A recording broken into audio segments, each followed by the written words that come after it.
daerah Filipi, ia bertanya kepada murid-muridnya, kata orang, siapakah anak manusia itu? Jawab mereka, ada yang mengatakan Yohanes Pembaptis, ada juga yang mengatakan Elia, dan ada pula yang mengatakan Yeremia atau salah seorang dari para nabi. Lalu Yesus bertanya kepada mereka, tetapi apa katamu? Siapa kamu ini? Maka jawab Simon Petrus, engkau adalah Mesias, anak Allah yang hidup. Kata Yesus kepadanya, berbahagialah engkau Simon bin Yunus, sebab bukan manusia yang menyatakan itu kepadamu, melainkan Bapa-Ku di surga. Dan aku pun berkata kepadamu, engkau adalah Petrus, dan di atas batu karang ini aku akan mendirikan jemaatku, dan alam maut tidak akan menguasainya. 19, kepadamu akan kuberikan kunci kerajaan surga. Apa yang kau ikat di dunia akan terikat di surga, dan apa yang kau lepaskan di dunia akan terlepas di surga. Sekali lagi, tema kita adalah jemaat yang kokoh. Siapakah jemaat yang kokoh itu? Saudara perhatikan baik-baik. Coba saya baca ulangi pada ayat 18. Dan aku pun berkata kepadamu, engkau adalah Petrus, dan di atas batu karang ini aku mendirikan jemaatku, dan alam maut tidak akan menguasai. Saudara, akhir zaman Tuhan akan mempersiapkan yang namanya jemaatnya, yang alam maut tidak akan menguasai. Jemaat Tuhan yang tidak mudah tergoncangkan, jemaat Tuhan yang tidak mudah terombang-ambing, jemaat Tuhan yang senantiasa memiliki kekuatan ilahi, yang kokoh, yang kuat, yang akan dipersiapkan Tuhan menjadi mempelai-mempelainya. Jadi sekali lagi, kita sedang berada pada hari-hari terakhir pada akhir zaman, di mana kita senantiasa sedang mempersiapkan. Tuhan mempersiapkan jemaatnya, kita juga harus mempersiapkan, siap. Ya, jadi Tuhan sedang mempersiapkan jemaatnya, umatnya, dan kita adalah umatnya, jemaatnya yang harus juga mempersiapkan. Nah, kita akan lihat sama-sama pesan firman Tuhan buat hari Minggu Raya ini, di mana pastikan engkaulah jemaat Tuhan, kitalah jemaat Tuhan yang dipersiapkan Tuhan, jemaat yang kokoh, yang tidak mudah terombang-ambing, jemaat yang kokoh, yang tidak mudah gagal, tidak mudah hancur, jemaat Tuhan yang tidak mudah terombang-ambing di akhir zaman. Nah, kalau Tuhan mempersiapkan jemaat yang kokoh, berarti jemaat yang kokoh ini berarti jemaat yang betul-betul harus memiliki dasar yang kokoh. Namanya kokoh berarti punya dasar yang kokoh. Sudah tahu? Sebelum saya lanjut tentang jemaat yang kokoh, kita akan lihat dulu sama-sama bagaimana jemaat akhir zaman yang sedang terjadi, seperti yang tertulis pada Wahyu pasal 2 dan Wahyu pasal 3. Jadi begini, apa yang tertulis pada Wahyu pasal 2 dan pasal 3 tentang 7 jemaat, ini juga sedang terjadi di akhir zaman. Jadi Tuhan sedang mempersiapkan jemaat yang kokoh, yaitu jemaat yang ada seperti Philadelphia. Dari 7 jemaat yang ada di kitab Wahyu 2 dan Wahyu 3, Alkitab katakan hanya 2 jemaat yang berkenan kepada Tuhan. Jemaat ini yang pertama adalah jemaat yang ada di Smyrna, dan yang kedua jemaat yang ada di Philadelphia. Nah, Tuhan juga sama mempersiapkan jemaat di akhir zaman seperti kedua jemaat yang ada di kitab Wahyu. Tapi sebelumnya kita lihat sama-sama apa yang terjadi pada jemaat di kitab Wahyu juga sama-sama sedang terjadi pada akhir zaman. Saya mulai dulu dengan jemaat yang ada di Efesus. Sebelum kita lihat sama-sama bagaimana Tuhan akan mengajarkan kepada kita bagaimana menjadi jemaat yang kokoh. Artinya begini, fenomena yang terjadi di akhir zaman adalah apa yang tertulis di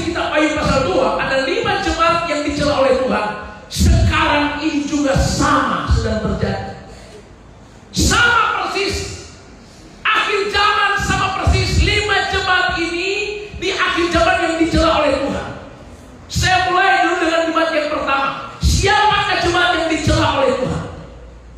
Wahyu pasal 2 ayat 1-7. Lihat, jemaat yang dicela oleh Tuhan di akhir zaman itu adalah jemaat seperti yang ada di Efesus. Tuliskanlah kepada malaikat jemaat di Efesus, inilah firman dari Dia yang memegang ketujuh bintang itu di tangan kanannya dan berjalan di antara ketujuh kaki Dia emas itu. 2. Aku tahu segala pekerjaanmu, baik jeripayamu maupun ketekunanmu. Aku tahu bahwa engkau tidak dapat sabar terhadap orang jahat, bahwa engkau telah mencobai mereka menyebut dirinya rasul, tetapi yang sebenarnya tidak demikian, bahwa engkau telah mendapat banyak pendusta. Terus 3. Dan engkau tetap sabar dan menderita oleh karena namaku, dan engkau tidak mengenal lelah. Jangan. 4. Namun demikian aku mencela engkau karena engkau telah meninggalkan kasihmu yang semula. Ayat 5 dikatakan apa? Sebab itu ingatlah betapa dalamnya engkau telah jatuh, bertobatlah dan lakukan lagi apa yang semula engkau lakukan. Jika tidak demikian, aku akan datang kepadamu dan aku akan mengambil kaki tiangmu dari tempatnya jika engkau tidak bertobat. Ingat, tema kita jemaat yang kokoh. Sebelum Roh Kudus membahas kita untuk mengerti siapakah jemaat yang kokoh, maka kita diingatkan dulu, jangan jadi seperti jemaat yang ada di Efesus. Apa yang terjadi kepada jemaat yang ada di Efesus? Yang terjadi adalah jemaat di Efesus, kita bilang mereka telah kehilangan kemurnian. Mereka telah kehilangan kemurnian. Artinya apa yang mereka dapatkan awalnya, yang awalnya mereka mendapatkan pertobatan yang benar, kebenaran yang sesungguhnya. Galatia 3 ayat 3 berkata, adakah kamu sebodoh itu? Kamu telah memulai dengan kebenaran, dengan kemurnian, dengan dasar yang kokoh. Maukah kamu mengakhirinya dengan daging? Kamu telah memulai dengan roh, maukah kamu mengakhirinya dengan daging? Coba mundur ulang ayat yang pertama, Wahyu 2 ayat 1. Ya, Wahyu 2 ayat 1 lihat. Ayat 2. Ayat 2. Oke, terus ayat 3. Oke, perhatikan baik-baik. Jemaat yang ada di Efesus, awalnya mereka itu memulai dengan kebenaran, dengan dasar yang benar, dengan kemurnian. Awalnya mereka punya dasar yang kokoh awalnya. Tapi Alkitab bilang begini, ya. Ayat 4. Tapi Tuhan bilang apa? Tapi aku mencela engkau karena engkau telah meninggalkan kasihmu yang semula. Saudara, coba Anda perhatikan jemaat yang di zaman betul-betul sama seperti jemaat yang tadi Efesus. Kehilangan kasih yang semula, kehilangan kerinduan, kedalaman, kecintaan. Sekarang gereja Tuhan terjebak dengan kesuaman, artinya terjebak dengan yang namanya suam-suam, terjebak dengan namanya keadaan yang membuat mereka itu sudah tidak cinta Tuhan lagi. Tadi saya bersama Pastor Jeffrey dari kemarin sudah mempersiapkan untuk kami boleh menjemput jemaat-jemaat yang supaya mereka bisa dilayani. So 2 minggu janji-janji, tinggallah janji, setelah menjemput alasan 1000 alasan. Saudara, adalah kasih karunia kalau kita masih diberi kesempatan untuk bisa terkoneksi dan diajak untuk beribadah. Saya senang sekali kita dulu tapi saudara yang lama tidak berjumpa. Saudara, kalau Anda, kita diingatkan untuk beribadah, takut Tuhan, kita disadarkan, itu kasih karunia, itu anugerah. Karena kenapa? Jangan tunggu Tuhan celah. Ya. Jadi kalau kita diingatkan, sadar, mesti lebih sungguh-sungguh di dalam Tuhan hari ini. Sadar, kita mesti lebih cinta Tuhan, jangan cinta dunia, cinta uang, cinta jabatan. Sadar, harusnya kita nomor satukan Tuhan, Dia segala-galanya. Sadar, kalau kita masih diingatkan dan kita disadarkan, itu kasih karunia anugerah Tuhan. Saudara, kenapa? Karena kalau kita diingatkan, kita disadarkan, terus kita tidak mau sadar, kita cuek-cuek, nanti Alkitab katakan begini, ketika kau sudah lebih dalam, Yakobus 1 ayat 14-15 berkata begini, dosa datang dari keinginan. Ketika keinginan dibuai dari dosa, ketika dosa sudah matang akibatnya maut. Yang berbahaya kalau sudah matang dosanya, tiba-tiba mati. Ketika sudah matang, terus tiba-tiba mati, itu maut, saudara. Tapi ketika kita diingatkan, terus kita sadar, itu kasih karunia, itu anugerah. Karena biasanya Alkitab katakan begini, Tuhan itu mengasihi kita. Makanya ada cerita di Matius, perumpamaan tentang domba yang hilang. Yesus mencari domba yang hilang. Artinya perumpamaannya begini, ada satu domba yang tersesat, maka orang itu meninggalkan yang 99 ekor, dia mencari yang tersesat. Ketika dia mendapatkan yang tersesat, domba yang tersesat, dia memeluk dan menggendong domba itu dan memberi dia makan, menyelamatkan dia daripada dia akan berjumpa dengan serigala. Domba ini tersesat ditemukan. Sudah yakin zaman ada banyak domba yang tersesat. Ada banyak domba yang sudah termakan serigala. Ada banyak domba yang sudah dimakan oleh singa opong, iblis. Ada banyak domba-domba yang menuju pada kehancuran, tersesat, sudah dimakan singa opong, sudah termakan serigala, bahkan sudah banyak yang jatuh ke jurang. Tapi ketika domba itu ditemukan, Allah bersyukur kalau kita bisa ditemukan. Injil disampaikan, orang disadarkan, berarti dialah domba-domba tersesat yang mendapatkan kasih karunia. Ketika kita mulai menyampaikan kepada orang, kalau saudara pernah ibadah, akibatnya kita akan mengalami hidup dalam tekanan, di lemah kekelaman, dalam kehancuran. Saudara dengar, iblis itu setiap hari akan menghancurkan kita. Dia akan berusaha membuat kita hancur, gagal, sakit penyakit, tertekan, kemiskinan, kekurangan, setiap hari.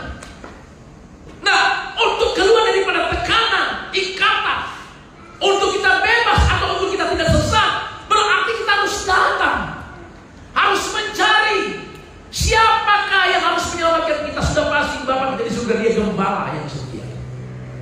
Jadi saya bilang tadi, jadi ketika domba ditemukan, itu adalah kasih karunia. Kita domba-domba yang tersesat awalnya, karena dosa kita semua tersesat, karena dosa kita semua sudah ditentukan untuk hari malapetaka dalam kebinasaan. Tapi Yesus datang menjadi gembala yang setia. Kita ditemukan. Ketika kita ditemukan, Alkitab katakan apa? Digendong. Jadi kasih Kristus menemukan domba yang terhilang, yang tersesat. Ketika ditemukan, Dia menggendong kita, Dia memeluk hidup kita, Dia beri hidup kita dalam kelimpahan, dalam damai, dalam kesukaan, dalam pemulihan, dalam kesembuhan. Itu adalah anugerah yang luar biasa, saudara. Tapi kadang-kadang kasih Kristus itu datang dengan cara mengajar. Alkitab bilang apa? Wahyu 3:19, barang siapa ku kasihi, ku tegur dan ku hajar. Karena itu relakanlah dirimu, sadarlah dan bertobatlah. Sadarlah dan bertobatlah, karena kamu telah jauh, kata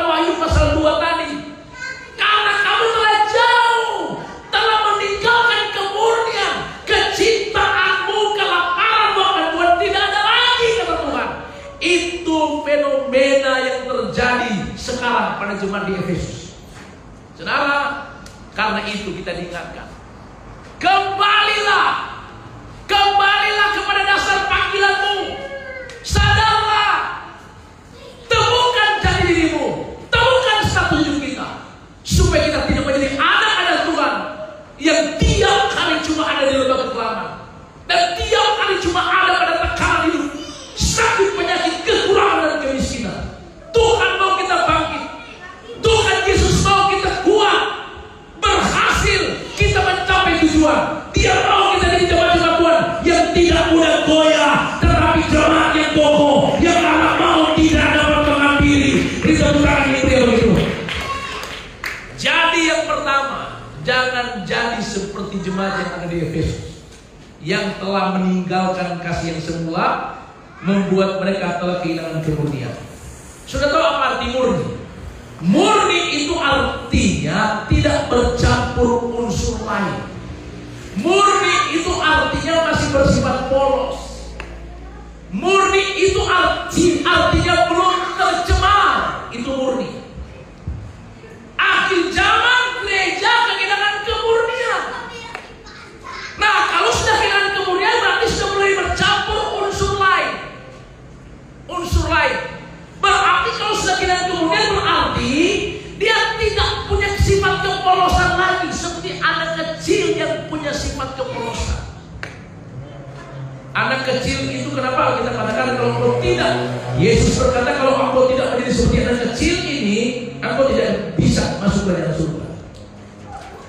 Saudara, ada begitu banyak perubahan-perubahan.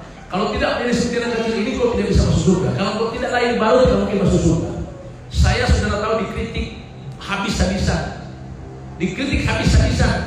ketika saya menyampaikan firman Tuhan. Itu adalah hal biasa. Tuhan Yesus aja digantung oleh orang Farisi dari Taurat. Saudara, itu biasa. Kalau yang mengkritik itu, yang membuli itu agama lain, itu berarti kita mau berkata wajar. Karena mereka tidak mengerti. Suku yang ada pada mereka membuat mereka tidak mengerti. Dan ngapain agama lain mengusik agama A, agama B? Kita juga begitu. Kita tidak bisa mengusik agama B. Kita menghargai Indonesia, negara yang kuat, punya kesatuan yang kuat, dan saling menghargai sesama agama. Karena itu kita diajarkan untuk tidak menjelekkan agama yang lain. Tetapi kalau kami pelayanan, wah saudara, masuk komentar-komentar yang kalau mau dilihat menyakitkan. Tetapi bagi kita dalam Yesus, kita sudah diajar oleh Tuhan. Kita diajar tentang hukum kasih, mengasihi. Orang gambar dibikin kasih di kanan. Kita cuma diajar mengasihi. Tetapi kalau mengkritik itu orang-orang sesama Kristen, itu yang saya bilang orang-orang seperti itu orang-orang yang Alkitab katakan sudah punya selubung yang menutupi mereka. Saya lihat di komentar baru-baru ada seorang masuk begini, Pak Pendeta, jangan Pak singgung-singgung dosa, jangan Pak singgung-singgung golongan, jangan Pak singgung-singgung denominasi. Saya tidak berkata denominasi, saya tidak pernah berkata sinode, nama sinode, tidak berkata denominasi, nama denominasi. Saya cuma berkata sesuai firman Tuhan. Seorang Bapak itu berkata, itu sesat. Sesatnya di mana? Sesatnya ada di mana? Kebenaran bisa. Bapak ini berkata, sampaikan saja kebenaran. Ya itu kebenaran. Itu kan kebenaran. Di Alkitab tidak ditulis begini. Di Alkitab tidak ditulis begini. Ya, kalau engkau sudah punya golongan A, punya golongan B, kalau engkau sudah punya sinode A, sinode B, kalau engkau sudah punya jabatan A, jabatan B di gereja, Anda sudah masuk surga. Itu bukan begitu ditulis di Alkitab. 2 Timotius 2 ayat 19 berkata, meterai yang teguh Tuhan kenal siapa kepunyaannya. Yang dikenal oleh Tuhan itu bukan sudah punya sinode A, B, C, D. Sesatnya ada di mana? Alkitab cuma bilang yang dikenal oleh Tuhan yang punya tanda dari surga, punya meterai dari surga, meterai darah tangan pertobatan. Yohanes 3 ayat 3 dan 5. Jika kau tidak dijadikan kembali, tidak bertobat, tidak mungkin masuk surga. Sesatnya ada di mana? Karena saya ini dulu mantan preman, dari sesat dulu, dari tersesat Tuhan temukan, dari domba yang terhilang ditemukan. Apa yang saya miliki, yang saya lakukan, saya bagikan. Nah, saya tidak pusing dengan sesat. Yang sesat itu adalah menyebut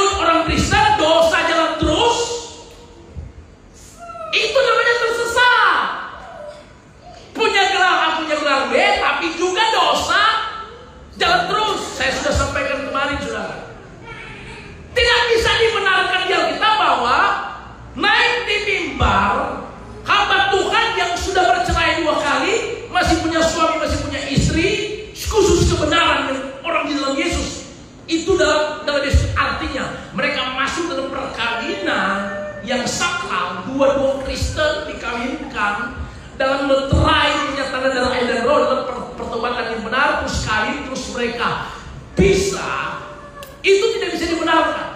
Terus dua kali bisa, 2 kali masih punya istri, masih punya suami, dilantik jadi pendeta, di khotbah. Saya mau bilang itu bisa dibenarkan enggak? Di Alkitab. Itu hanya bisa dibenarkan kalau kompromi lawan Tuhan. Nah itu dibilang saya sesat. Sesatnya ada di mana? Mari kita buka ayat Alkitab. Tuhan membenci perceraian. Apalagi yang dari mimbar itu sudah dikatakan pendeta untuk khotbah, dia sendiri sudah langgar firman Tuhan. Oh itu disebut menghakimi. Itu bukan menghakimi. Itu menyampaikan kebenaran supaya jangan tersesat. Karena sekarang karena kita tidak sadar, kita senantiasa sedang terikat dengan firman Tuhan yang enak-enak, sejuk-sejuk saja. Tidak mau menyampaikan kebenaran yang sesungguhnya. Nah saudara tahu, saya ini dari panggilan dari preman bertobat. Saya tidak mau saya jadi preman di dalam Tuhan. So bertobat, so pendeta jadi preman. Pendeta jadi preman itu adalah bukan berarti kita pegang samurai lagi, bukan. Pendeta jadi preman itu adalah mulai kompromi, menyampaikan firman Tuhan itu mulai kompromi. Itu jadi preman di lebih baik mandat preman jadi pendeta, jangan jadi pendeta jadi preman. Kompromi. Nah akhir zaman itu sudah terjadi karena kita katakan Tuhan bilang aku mencela engkau. Kenapa? Karena awalnya kau sungguh-sungguh benar, awalnya murni, awalnya kau tidak kompromi. Tapi pada hari yang terakhir Anda mulai kompromi, mulai mengubah benar jadi salah jadi benar. Saudara, harga yang harus kita bayar untuk menyampaikan firman seperti ini adalah kita sendiri harus menjaga kudus dan kemurnian. Jadi ingat, jemaat yang dari Efesus adalah telah kehilangan kemurnian. Telah kehilangan kemurnian itu membuat mereka sudah bercampur unsur lain, sudah kompromi, dan mereka berpikir itu biasa. Dosa sudah tidak dikatakan dosa lagi. Kenapa? Karena sudah kompromi. Dengar saudara, kita ini sedang dipersiapkan jadi jemaat yang kokoh. Jemaat yang kokoh itu bukan jemaat yang suam, jemaat yang nao-nao saudara. Jemaat yang tidak mau dibentuk dengan cara Tuhan, dengan proses pemurnian. Dia perlu dibentuk dengan cara yang kuat, yang kokoh, supaya kita tidak mudah goyah, tidak mudah terpengaruh. Oke, kita lihat yang kedua. Wahyu pasal 2 ayat 8 sekarang. Lihat, kita lihat jemaat yang kedua maksudnya yang dicela oleh Tuhan. Wahyu 2 ayat 12. Ya, jadi jemaat yang dicela oleh Tuhan yang pertama, jemaat yang ada di kitab Efesus. Jemaat yang kedua di Pergamus. Wahyu pasal 2 ayat 12. Lihat. Kenapa Tuhan mencela jemaat yang ada di Pergamus? Kenapa? Karena dikatakan begini pada Wahyu 2 ayat 12. Dan tuliskan kepada mereka jemaat di Pergamus. Inilah firman Dia yang memakai pedang yang tajam dan bermata dua. 13. Lihat ayatnya. Aku tahu di mana engkau diam, yaitu di sana, di tempat takhta iblis. Dan engkau berpegang kepada namaku, dan engkau tidak menyangkal imanmu kepadaku dulu. Awalnya juga tidak pada zaman Antipas, saksiku yang setia kepadaku, yang dibunuh di hadapan kamu di mana iblis dia. Terus 14. Tetapi aku mempunyai beberapa keberatan terhadap engkau. Di antara ada beberapa orang yang menganut ajaran dia, yang memberi nasihat kepada Balak untuk menyesatkan orang Israel supaya mereka makan persembahan berhala dan berbuat zina. Demikian juga ada pada orang berpegang pada ajaran pengikut Nikolaus. Terus masih ada ayatnya. Sebab itu bertobatlah. Jika tidak demikian, aku akan segera datang kepadamu dan aku akan memerangi mereka dengan pedang yang di mulutku ini. Ayat 17. Siapa bertelinga dan yang mendengar akan dikatakan roh kepada jemaat-jemaat. Barang siapa menang, padanya akan memberikan dari mana yang tersembunyi, dan akan menurunkan kepadanya batu putih yang di atasnya tertulis nama baru yang ditutup oleh sebab selain dari yang menerimanya. Alkitab bilang jemaat di Pergamus itu terjebak dengan penyembahan berhala dan berzina. Sudah tahu penyembahan berhala akhir zaman? Penyembahan berhala akhir zaman itu adalah mulai nomor 2 kan Tuhan.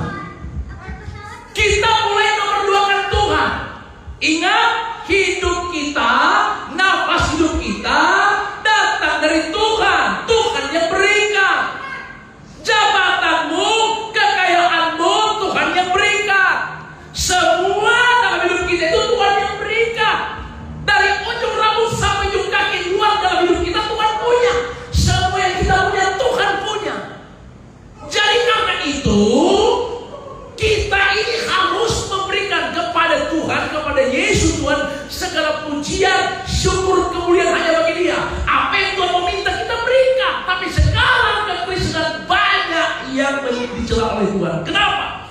Karena telah menjadikan Yesus itu nomor 2. Berhala modern itu artinya menomorduakan Tuhan itu berhala modern. Orang mau ke gereja susah sekali, memilih aktivitas yang terpenting. Orang susah sekali takut Tuhan. Semuanya bukan takut Tuhan, tetapi senantiasa sekarang menyakiti Tuhan. Ingat, penjemaat di Pergamus itu, Tuhan bilang, aku melihat engkau telah jalan dalam berhalamu. Aku melihat engkau telah jalan dalam sinarmu. Saudara dengar baik-baik. Namanya temanya jemaat yang kokoh, berarti tidak biasa. Berarti kalau mau ciptakan jemaat yang kokoh itu tidak biasa-biasa. Kita harus dibentuk oleh Tuhan dengan hal yang biasa. Tapi sebelum saya menjelaskan tentang jemaat yang kokoh, kita lihat dulu yang terjadi di akhir zaman. Jemaat-jemaat yang dari akhir zaman itu yang pertama, di jemaat Efesus, kehilangan temurnya. Jemaat di Pergamus terjebak dengan berhala, terjebak dengan memerlukan Tuhan, di mana mereka tidak lagi mengutamakan Yesus di atas segala-galanya. Ingat baik-baik, hidup kita diatur oleh Tuhan. Saudara, hidup kita ini Tuhan mudah sekali memberikan telapak tangan. Jangan berpikir kekayaan kita sudah 7 turunan sampai 10 turunan yang habis. Jangan berpikir kita sehat-sehat saja, baik-baik saja. Saya bilang kemarin di penjara Bapak Jalan Tondano, ingat, kematian itu bukan nanti tua baru mati. Kematian itu bukan nanti sakit parah baru mati. Saudara, kematian itu kapan saja bisa datang. Tidak memilih yang namanya masih muda dan tua, sakit dan tidak sakit. Ada orang sakit nggak mati-mati, tapi ada orang sehat-sehat mati. Ada lihat banyak yang tercatat tiba-tiba mati, rip. Tanya kemana siapa? Cuma bawa batuk sedikit mati. Siapa? Cuma badan tas nafas mati. Ada siapa? Ada mati karena apa? Ada makan karena terlalu serodoh, tatigo, mati. Ada orang yang tidur sudah boleh bangun, mati. Sudah tahu, sekarang ini kematian itu bukan nanti sudah tua dan sakit. Kematian misteri. Tapi Tuhan bilang bahwa hari-hari ini jangan pernah lalai dengan Tuhan. Nomor satukan Tuhan. Kekayaan yang kau dapatkan, apa yang kau dapatkan dari Tuhan. Jangan karena sudah kaya, sudah punya jabatan, lupa Tuhan. Ya, ingat saudara, hari ini saya diajarkan Tuhan untuk menyampaikan firman yang keras-keras terus. Kenapa kalau yang keras-keras begini orang itu boleh bebal dan akhirnya jauh dengan Tuhan, jauh dalam dosa, dalam kebinasaan. Dan saya sebagai hamba Tuhan, beban ini yang perlu kami sampaikan. Di jalanan kami berteriak-teriak, di pasar-pasar, untuk senantiasa disadarkan hidup dengan di akhir zaman. Jangan main-main lagi, saudara. Alkitab katakan jangan lagi kita jadi gereja Tuhan yang berhala. Nomor 2 kan Tuhan. Hidup dalam ikatan persintaan itu artinya kita mulai membiarkan hidup kita itu dicemarkan. Itu yang terjadi pada jemaat-jemaat akhir zaman. Kita lihat lagi Wahyu pasal 2 ayat 18. Sedangkan Wahyu pasal 2 ayat 18, jemaat di Tiatira dikatakan apa? Dan tuliskan kepada mereka jemaat yang ada di Tiatira, inilah firman Allah yang matanya bagaikan pedang nyala api dan kakinya bagaikan tembaga. Perhatikan baik-baik ya, ayat 19. Aku tahu segala pekerjaanmu, baik kasihmu maupun imanmu, baik pelayananmu maupun ketekunanmu. Lihat saudara, akhir zaman Tuhan bilang, kamu hidupmu itu punya kasih yang dalam, imanmu apalagi, pelayananmu apalagi, ketekunanmu apalagi. Bahwa aku tahu bahwa pekerjaan yang lain lebih baik daripada yang pertama. Ayat 20 cuma di Tiatira. Tetapi aku mencela engkau karena kenapa? Karena engkau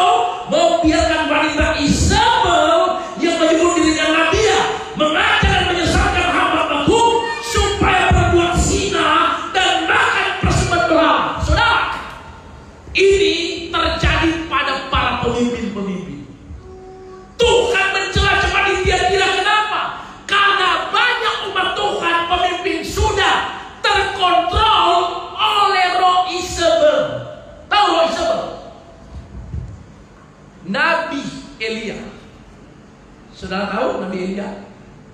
Dia itu dikontrol oleh Isabel.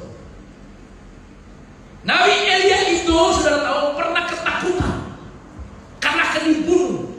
Karena Isabel itu mengontrol suaminya raja dan menakut-nakuti Nabi Elia. Di akhir zaman roh Isabel membunuh pelayanan kenabian. Pelayanan kenabian itu pelayanan yang memurnikan, pelayanan yang mengingatkan gereja, mengingatkan gereja supaya jangan hidup dalam dosa, dalam kesuaman. Tetapi roh Isabel itu mengontrol pelayanan kenabian. Gereja lokal terkontrol oleh roh Isabel. Roh Isabel itu mengendali dan mengontrol. Jadi gereja tidak pernah sadar bahwa roh Isabel itu sudah mengontrol kekristenan di akhir zaman, sehingga mereka terikat dan Alkitab katakan roh Isabel itu menyesatkan hamba-hamba Tuhan supaya berbuat zina. Saudara lihat, roh Isabel mengontrol para pemimpin hamba Tuhan. Allah lagi berbuat zina, lagi berbuat dosa, tapi menyampaikan firman di mimbar. Lagi berzina tapi khotbah di mimbar. Lagi berzina, lagi selingkuh tetapi khotbah di mimbar. Saudara, ini penyesatan yang luar biasa.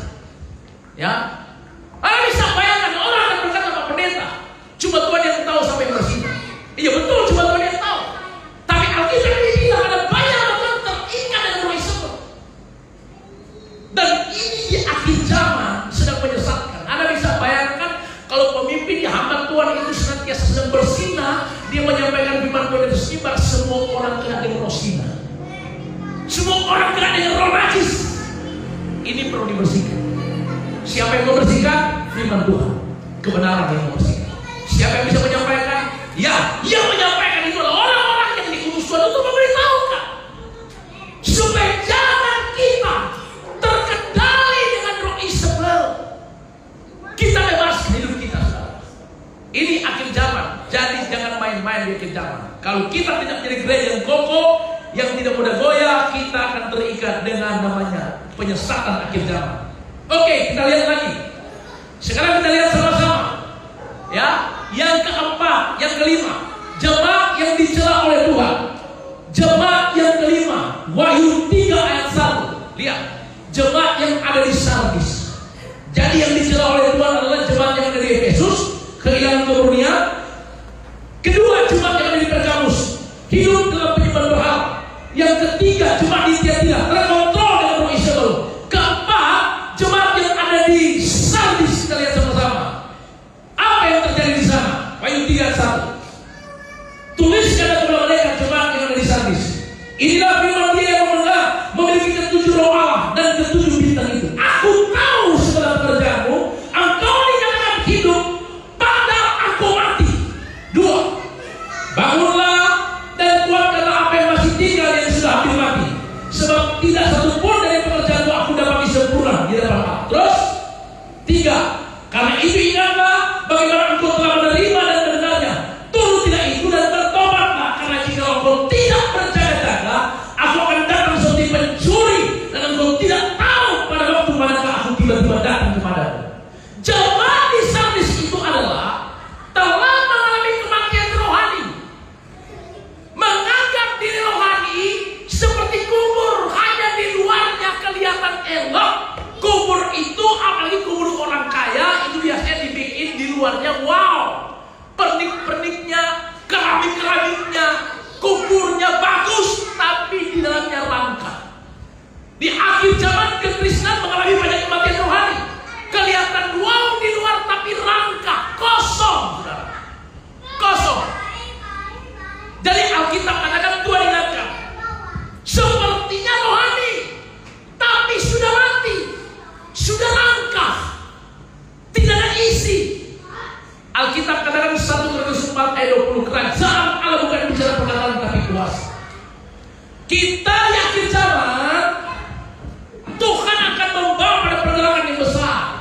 Cuma anak-anak Tuhan, jemaat-jemaat yang kokoh, yang akan bergerak menikmati menikmati kebesaran Tuhan, kedahsyatannya, dan akan mengalami kelimpahan daripada surga, karena mereka betul-betul jemaat yang kokoh, yang tidak mudah tergoyah.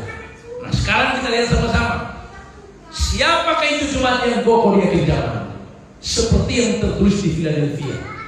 Jemaat di Philadelphia, Wahyu 3 ayat 10. Karena engkau menuruti firman-Ku untuk tekun menantikan Aku, maka Aku pun akan melindungi engkau di hari percobaan yang akan datang atas seluruh dunia untuk mencobai mereka dan diam di bumi. Aku datang segera. Peganglah apa yang ada padamu supaya tidak seorang pun mengambil mahkotamu.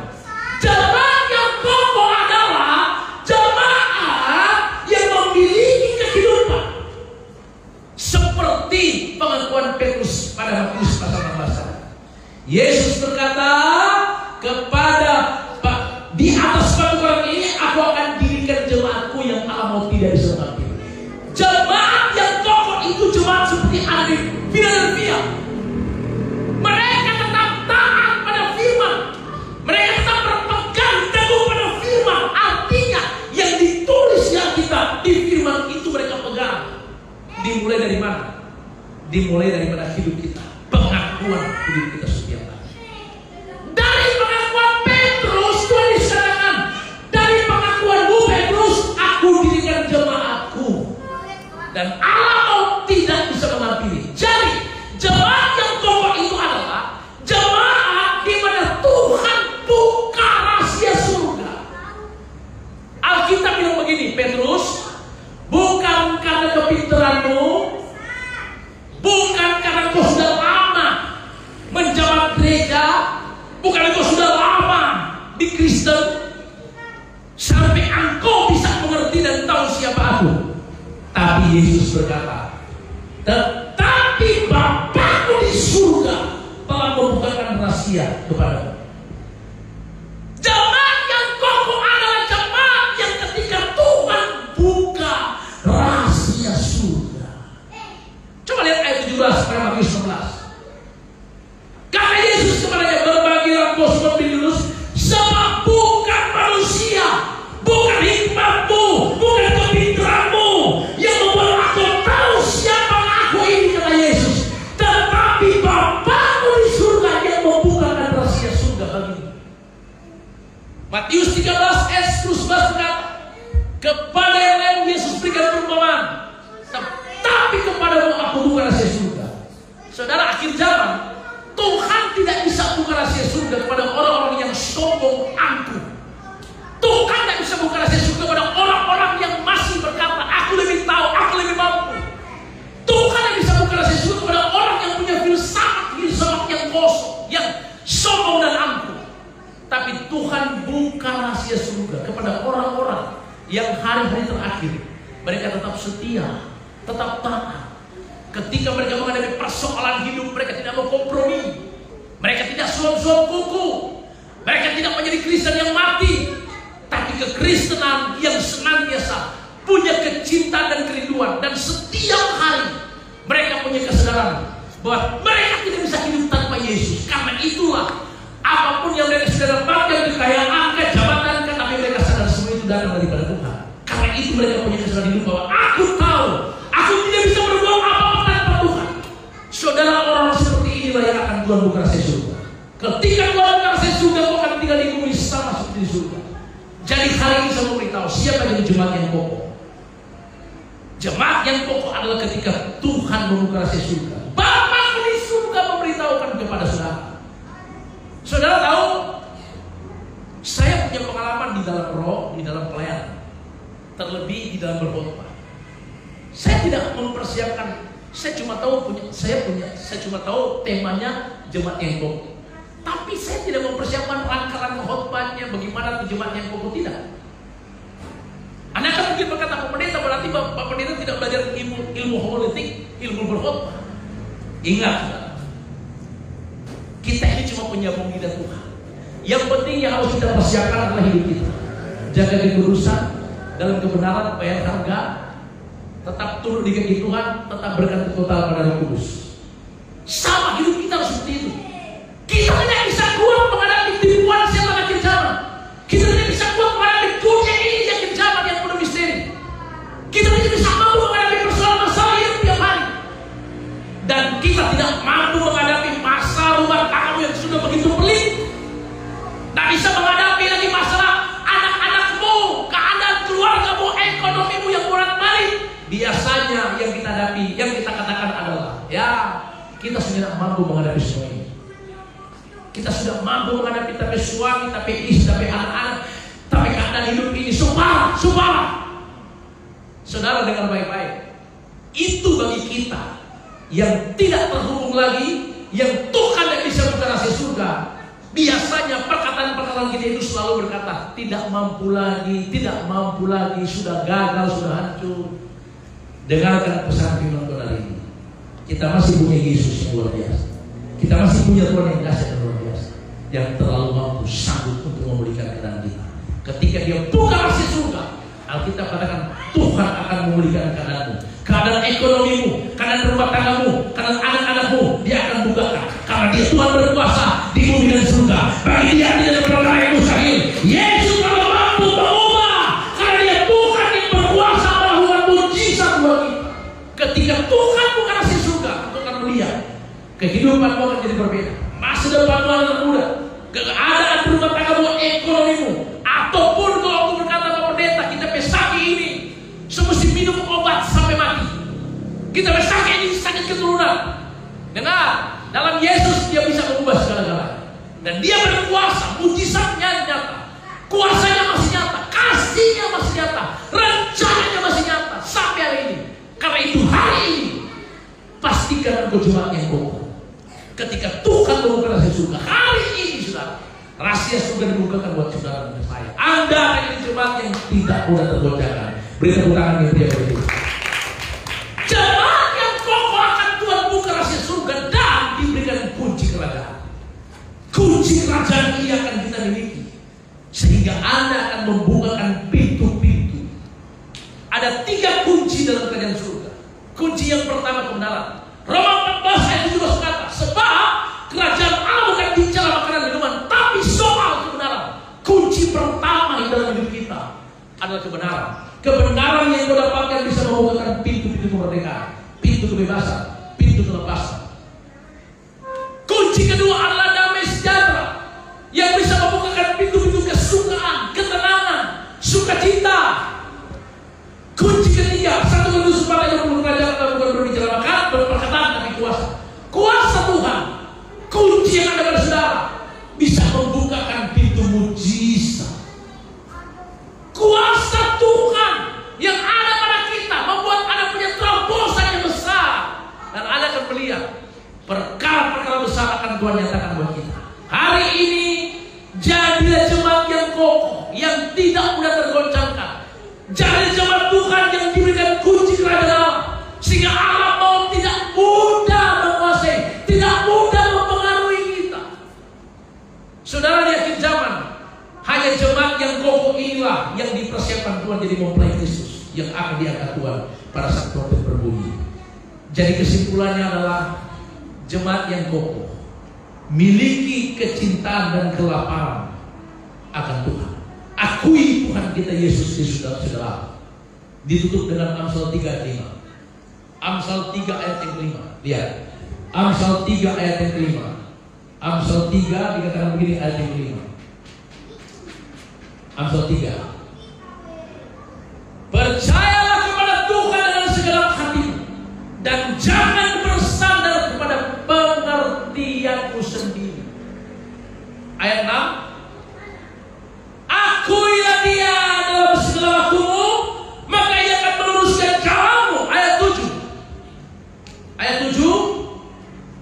Janganlah aku menganggap dirimu sendiri bijak, takutlah akan Tuhan dan jauhilah kejahatan. 3 hal penting pada ayat 5, 6, 7. Jemaat yang kokoh adalah jemaat yang Tuhan buka rahasia surga, sehingga ketika Tuhan buka rahasia surga, dia akan senantiasa memiliki kepercayaan, keyakinan, kekuatan iman yang terkoneksi, kepercayaan yang tidak pernah ragu. Dan orang yang punya mental iman seperti inilah, dengar, yang akan melihat perkara-perkara besar, perkara yang dahsyat yang akan Tuhan berikan. Yang kedua, tidak mengakui kelemahan